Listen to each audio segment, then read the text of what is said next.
3 لوگوں پر اپنا ہاتھ مت اٹھانا۔ جوانوں، یہ جو ہاتھ ہے نا، 3 لوگوں پر یہ ہاتھ مت اٹھانا، ورنہ یاد رکھنا تباہی تمہارا مقدر بن جائے گی۔ کیا تم نے کبھی سوچا ہے کہ ایک لمحے کی غلطی تمہاری پوری زندگی کو برباد کر کے رکھ سکتی ہے؟ کیا تم نے کبھی تصور کیا کہ اگر تمہاری بد دعائیں تمہارے ہی نصیب پر لکھ دی جائیں تو تمہاری دنیا کیسی رہے گی؟ تمہاری زندگی کیسی رہے گی؟ تمہاری دنیا کیسی ہوگی؟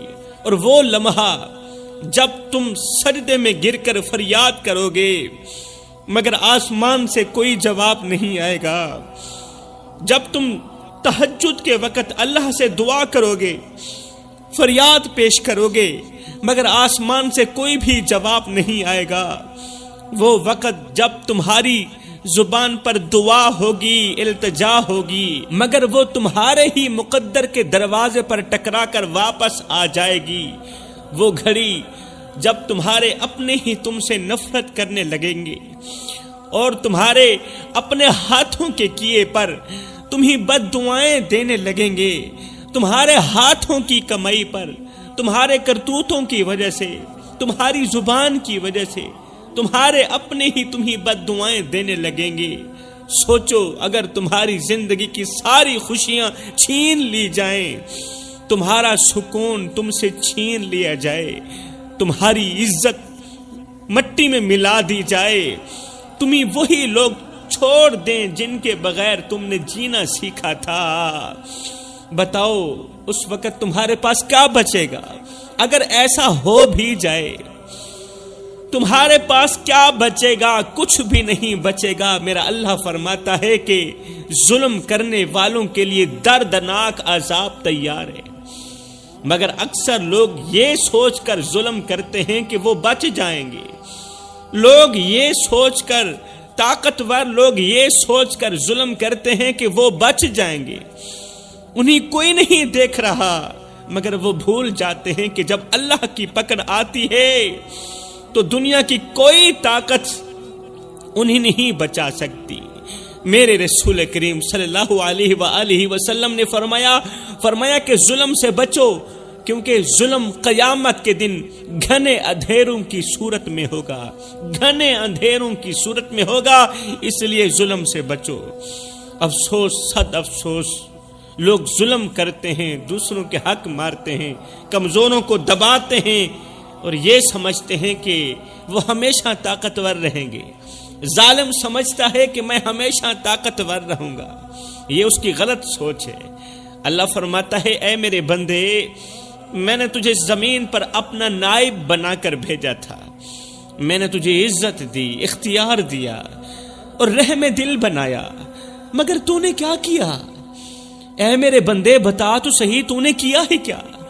تو نے کمزوروں پر ہاتھ اٹھایا، تو نے اپنی طاقت پر غرور کیا، تو نے میرے بندوں پر ظلم کیا اور یہ سمجھا کہ میں رب تجھے نہیں دیکھ رہا، تو جو چاہتا گیا وہی کرتا گیا، یہ سوچ کر کہ میں رب سویا ہوا ہوں، میں رب تجھے نہیں دیکھ رہا۔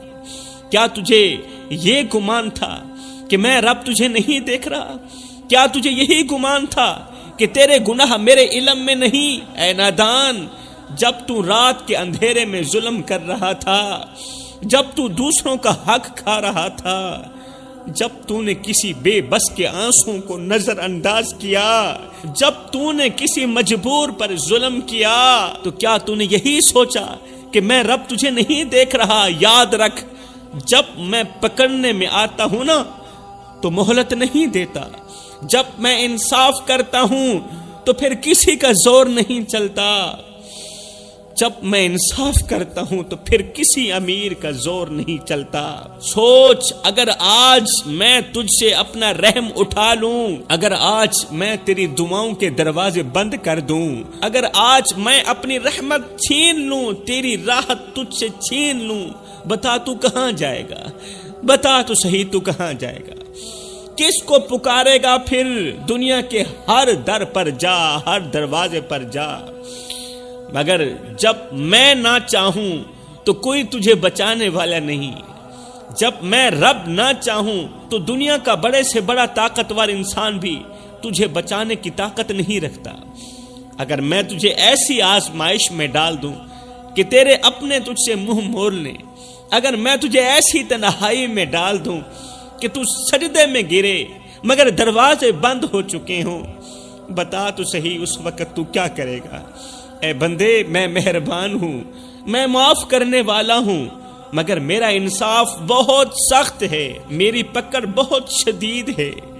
تو جوانوں، سب کچھ کرنا، 3 لوگوں کے سامنے اپنا ہاتھ مت اٹھانا، ورنہ یاد رکھنا تمہاری نسلیں تباہ ہو جائیں گی، نسلیں اجڑ جائیں گی۔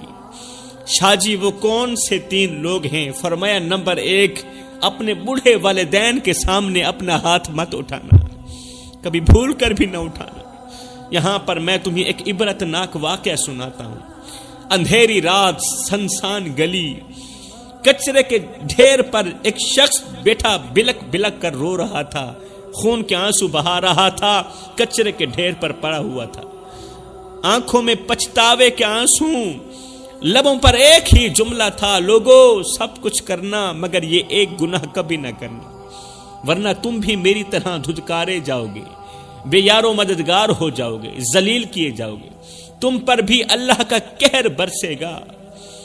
دن رات، صبح و شام یہی ایک جملہ بار بار دہراتا رہتا، مگر لوگ اسے پاگل سمجھ کر آگے کو گزر جاتے۔ وہ کہتا لوگوں سب کچھ کرنا مگر یہ ایک گناہ کبھی نہیں کرنا، لوگ اسے پاگل سمجھ کر آگے چلے جاتے۔ ایک دن ایک اللہ والا اس شخص کے قریب رکا۔ اللہ والا تھا، اس کے دل کا تعلق اللہ کی ذات کے ساتھ جڑا ہوا تھا۔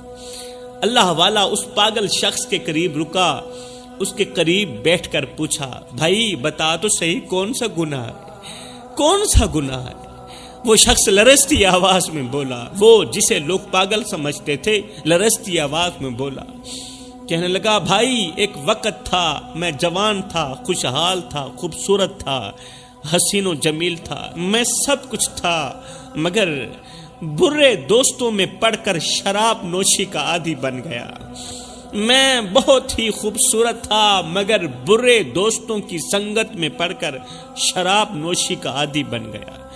ایک رات باپ نے مجھے روکا، نصیحت کی، کہا بیٹا شراب نہ پیا کرو، کیونکہ جو شراب پیتا ہے اس کی آنکھوں میں سے حیا کا جنازہ اٹھ جاتا ہے۔ شرابی انسان بیٹی اور بیوی کے درمیان تمیز نہیں کر پاتا۔ جو نوجوان شراب پیتا ہے اس کی آنکھوں میں حیا باقی نہیں رہتی، حیا سلامت نہیں رہتی۔ آج کوئی بھی باپ یہ نہیں چاہتا کہ میرے بیٹے کی آنکھوں میں حیا نہ ہو، کوئی بھی ماں یہ نہیں چاہتی کہ میرے بیٹے کی اندر کی غیرت مار دی جائے۔ بیٹا شراب نہ پیا کرو۔ ایک رات باپ نے مجھے روکا، نصیحت کی، ہائے پھر کیا ہوا؟ غصے میں آ کر میں نے باپ کے منہ پر تھپڑ مار دیا، باپ کے آگے ہاتھ اٹھایا، بوڑھے باپ کو تھپڑ مار دیا، اس کی ایک آنکھ ضائع ہو گئی۔ باپ نے مجھے بد دعا دی اور چند ہی دنوں میں وہ مر گیا۔ ہائے اسی دن سے میرا زوال شروع ہو گیا، اور میرے درد سننے والے، میرے دکھڑے سننے والے، اسی دن سے میرا زوال شروع ہو گیا جس دن میں نے ہاتھ باپ کے سامنے اٹھایا تھا۔ اسی دن سے میں نشے میں غرق ہوتا چلا گیا۔ ماں نے مجھے گھر سے باہر نکال دیا، عزیز و اقارب نے، میرے رشتہ داروں نے مجھے دھکے دے کر بستی سے باہر نکال دیا۔ میں نشے میں غرق ہو گیا، دوست چھوڑ گئے، عزت ختم ہو گئی، میں سڑکوں پر آ گیا۔ آج یہ کچرے کا ڈھیر ہی میرا گھر ہے، آج یہ کچرے کا ڈھیر ہی میرے رہنے کی جگہ ہے۔ ہائے پھر وہ نوجوان چیخ کر بولا، بھائیو سب کچھ کرنا، کبھی بھی بوڑھے باپ کے آگے ہاتھ مت اٹھانا، بوڑھی ماں کے آگے ہاتھ مت اٹھانا، ورنہ تم بھی میرے جیسے ہو جاؤ گے، کوئی تمہیں دیکھنے والا نہیں ہوگا، تمہاری دعائیں رد کر دی جائیں گی، تم چیخو گے چلاؤ گے مگر سننے والا کوئی نہیں ہوگا۔ ہائے اس کی عبرت ناک کہانی سننے کے بعد اللہ والا سر جھکا کر بولا، لوگوں سے مخاطب ہو کر کہنے لگا، بھائیو کچھ گناہ ایسے ہوتے ہیں جن کی معافی شاید زمین پر ممکن نہیں ہوتی، اس لیے ہمیں ان گناہوں سے جلد از جلد توبہ کرنی چاہیے۔ تو جوانوں، پہلا گناہ تو یہ ہو گیا کہ کبھی بھی والدین کے آگے ہاتھ مت اٹھانا۔ پہلا تو یہ، والدین کے آگے ہاتھ مت اٹھانا، غصے کی حالت میں چاہے کسی حالت میں، کیونکہ جس نے اپنے ماں باپ کے ساتھ بدسلوکی کی، جس نے بوڑھی ماں کے ساتھ، بوڑھے باپ کے ساتھ بدسلوکی کی، وہ دنیا میں بھی رسوا ہوا اور آخرت میں بھی برباد ہوا۔ فرمایا دوسرا، کسی مظلوم پر ہاتھ مت اٹھانا، کسی کمزور پر ہاتھ مت اٹھانا۔ جو تم سے کمزور ہو، جس کا زمین پر کوئی سہارا نہ ہو، جس کے پاس فریاد کے لیے بس اللہ کا درد ہو، یاد رکھو جب ایک مظلوم کے آنسو عرش تک پہنچتے ہیں نا، تو اللہ کا قہر ایسے نازل ہوتا ہے، ایسے نازل ہوتا ہے کہ زمین پر بسنے والوں کے ہوش اڑ جاتے ہیں، زمین پر بسنے والوں کی چیخیں نکال دیتا ہے۔ وہ ہاتھ جو ظلم کے لیے اٹھتے ہیں، اللہ ان ہاتھوں کو ہمیشہ کے لیے کاٹ دیتا ہے۔ وہ طاقت جو کمزوروں کو دبانے کے لیے استعمال کی جائے، اللہ اسے ایسے لمحے میں خاک میں ملا دیتا ہے، ایسے لمحے میں خاک میں ملا دیتا ہے کہ انسان کے وہم و گمان میں بھی نہیں ہوتا۔ میرے بھائیو، اگر تم چاہتے ہو کہ تمہاری زندگی میں سکون ہو، تمہاری دعائیں 1 سیکنڈ کے اندر اندر قبول ہوں، تمہارے راستے کھلے رہیں، تو فرمایا کبھی بھی کسی بے بس اور مظلوم پر اپنا ہاتھ مت اٹھانا، کیونکہ جب اللہ کسی مظلوم کی فریاد سنتا ہے نا، تو وہ ظالم کو ایسے گراتا ہے، ایسے گراتا ہے کہ اسے دوبارہ اٹھنے کا موقع نہیں دیتا۔ ایک بوڑھا شخص اپنے بیٹے کے دروازے پر بیٹھا تھا، آنکھوں میں انتظار، دل میں درد، ہونٹوں پر التجا، آوازیں دے رہا تھا، بیٹا دروازہ کھولو میں تھک گیا ہوں، بیٹا دروازہ کھولو میں تھک گیا ہوں، بھوکا ہوں، پیاسا ہوں، کہاں جاؤں، کدھر کو جاؤں، کون سے جتن کروں۔ چند لمحوں بعد زور سے دروازہ کھلا، اس کا نوجوان بیٹا باہر آیا، غصے میں آگ بگولا ہو کر بولا، بابا میں نے کہا نہیں تھا کہ میرے دروازے پر مت آنا، جانا تو چھوٹے بیٹے کے دروازے پر جانا، تیسرے بیٹے کے دروازے پر جانا، میرے دروازے پر مت آنا۔ ہائے، یہ سنتے ہی باپ کی آنکھوں میں آنسو آ گئے۔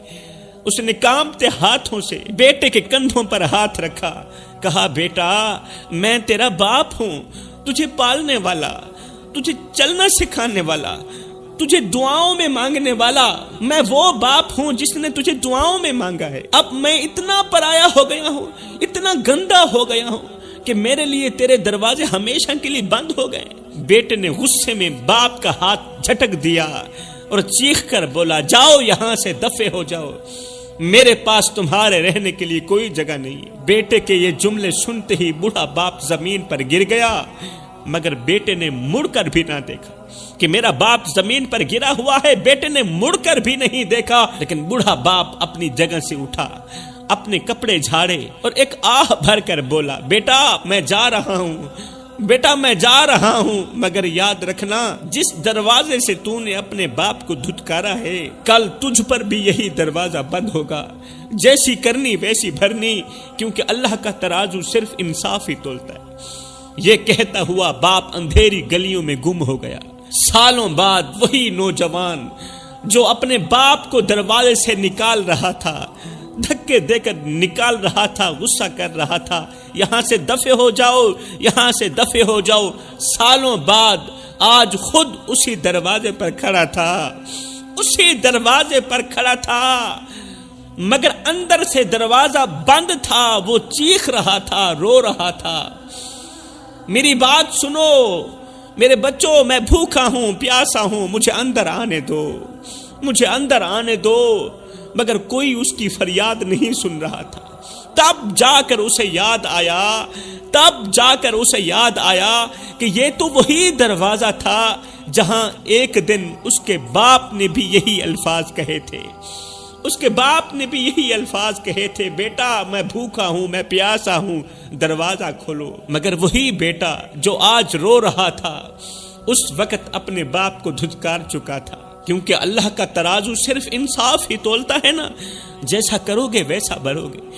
یہ وقت کا انصاف تھا، وہی دھتکار، وہی تذلیل، وہی بدحالی جو اس نے اپنے باپ کو دی تھی آج اسے مل رہی تھی۔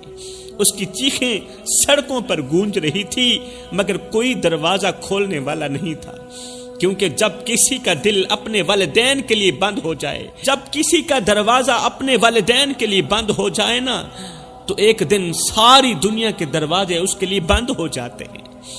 تو فرمایا نمبر 1، ماں باپ پر اپنا ہاتھ مت اٹھانا۔ اگر تم والدین پر ہاتھ اٹھاؤ گے تو یاد رکھو تمہاری دنیا اور آخرت دونوں برباد ہو جائیں گی۔ نمبر 2، مظلوم پر ہاتھ مت اٹھانا۔ جس کا کوئی سہارا نہیں اس پر ظلم نہ کرو، کیونکہ جب مظلوم کی آہ عرش تک پہنچتی ہے تو ظالم کا انجام ایسے ہوتا ہے کہ دنیا بھی دیکھتی ہے اور ظالم پر دنیا تھوکتی بھی ہے۔ فرمایا نمبر 3، کسی بے گناہ پر الزام نہ لگانا۔ جھوٹے الزام اور بہتان سے کسی کی عزت نہ اچھالو میرے بھائیو، جھوٹے بہتانوں سے کسی کی عزت مت اچھالو، کیونکہ جب تم کسی بے گناہ کو ذلیل کرو گے، بے گناہ بے قصور انسان کو جب تم ذلیل کرو گے تو اللہ تمہیں ایسے مقام پر ذلیل کرے گا جہاں کوئی تمہاری فریاد سننے والا نہیں ہوگا۔ تو فرمایا سب کچھ کرنا، ان 3 لوگوں کے سامنے اپنا ہاتھ مت اٹھانا، ورنہ